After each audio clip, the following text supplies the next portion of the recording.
আসসালামু আলাইকুম, নমস্কার। তো ঠেসার বেচলাম, মেলা ঠেসার বেচলাম, কিন্তু ভাবি নাই যে এত দূর থেকে কাস্টমার হবো। এই ওয়েস্ট বেঙ্গল থেকে, আপনার কুচবিহার ডিস্ট্রিক্ট থেকে বাইরে আই হ্যাঁ ঠেসার নিয়ে গেছে। দর্শক দেখেন মাখয়ের ঠেসার। তো ভাইয়ের নাম আর কোন থেকে আইছে বাইরের নিজে মুখে থেকে শুনি। ভাইয়ের নামটা? হারুন আলী রশিদ। হারান আলী রশিদ। আইছেন কোন থেকে গেলেন? কুচবিহার ডিস্ট্রিক্ট সিটবলাগুড়ি থেকে আছি। হ্যাঁ হ্যাঁ, এই কুচবিহার ডিস্ট্রিক্ট।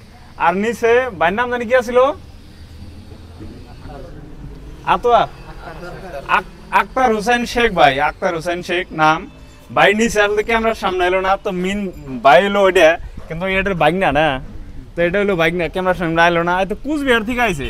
খালি যে ব্যবসা বাণিজ্য করি এটাও কথা না, কুচবিহার থেকে যে এনে একটা কাস্টমার আছে এটাও একটা আর কি কপাল।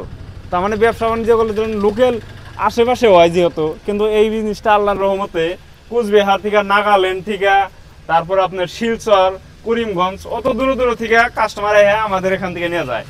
তো ভাই আমাদের এখান থেকে অল আসামের যে কোনো জায়গায় থেকে মানুষ আমাদের এখান থেকে মিশিং নিয়ে যায়। তো আপনাদেরও যদি লাগে তো আপনারা নিয়ে হবেন। আরও যদি কন না টেহা পাঠিয়ে দিমু, আপনারা মিশিং পাঠিয়ে দেন, তাও দিয়ে আমু। তো ভাই আজকে টেহা ফুল পেমেন্ট করে দিয়ে গেল, কিন্তু মিশিং আজকে নিব না, 2 দিন 3 দিন পরে নিব।